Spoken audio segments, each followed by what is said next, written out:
ஒரு நிமிஷம், நீங்க சிந்திச்சு பார்த்திருக்கீங்களா?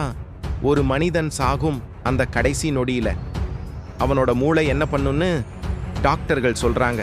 அந்த கடைசி நொடியில நம்ம வாழ்க்கையில நடந்த எல்லா நினைவுகளும் ஒரு படம் மாதிரி வேகமா ஓட ஆரம்பிக்கும்.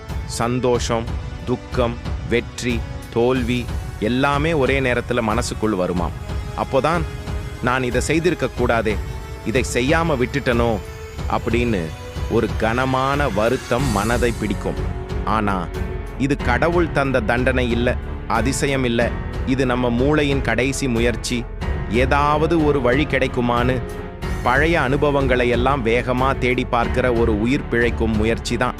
அதனால்தான் சில பேர் சொல்றாங்க, சாகும் முன்னாடி என் வாழ்க்கையே கண்ணு முன்னாடி வந்ததுன்னு.